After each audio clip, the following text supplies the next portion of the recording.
জায়গাটা পশ্চিমবঙ্গের পশ্চিম মেদিনীপুর জেলার গড়বেতা শহরের নিকট শিলাবতী বা শিলাই নদীর তীরে অবস্থিত গনগনি বা গঙ্গানি অঞ্চল, যাকে ভৌগোলিক দৃষ্টিভঙ্গির বিচারে বাংলার গ্র্যান্ড ক্যানিয়ন বা mini grand canyon of India বলা হয়ে থাকে।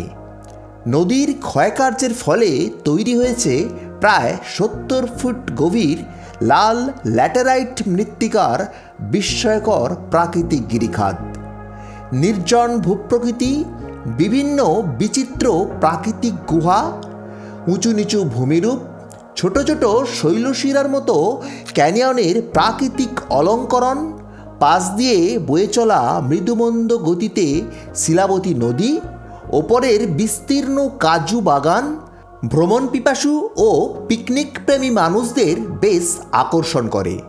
তাই যারা গড়বেতা ভ্রমণ করছেন বা করবেন, গড়বেতা অরণ্য, ঐতিহাসিক মন্দির স্থাপত্য সব কিছুকে দেখার সঙ্গে সঙ্গে শেষবেলায় গড়বেতার রানী গনগনিকে দেখে নিতে ভুলবেন না যেন।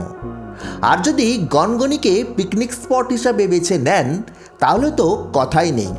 কলকাতা বা তার নিকটবর্তী অঞ্চলের মানুষদের কাছে সকালে বেরিয়ে রাতে ফেরার ভ্রমণ লিস্টে গড়বেতাকে স্বচ্ছন্দে ইনক্লুড করা যেতেই পারে।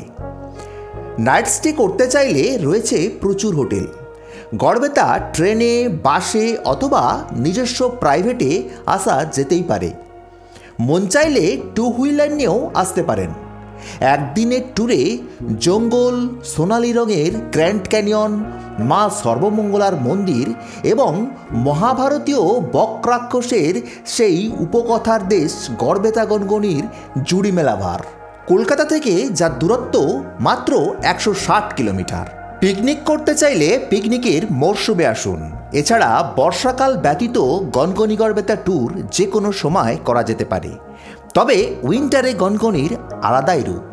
আর গড়বেতার বিশেষ আকর্ষণ রূপে রয়েছে বাগডোবা, পায়রাবিন্সি, আমলাগোড়া, জামডোবা, মুগরাশোল অঞ্চল জুড়ে বিশাল অরণ্য অঞ্চল। গড়বেতার অরণ্য, ঐতিহাসিক মন্দির স্থাপত্য ও গনগনি নিয়ে সব তথ্য সম্বলিত যে প্রধান ভিডিও রয়েছে, তার লিঙ্ক আপনাদের সুবিধার্থে এখানে অ্যাড করলাম।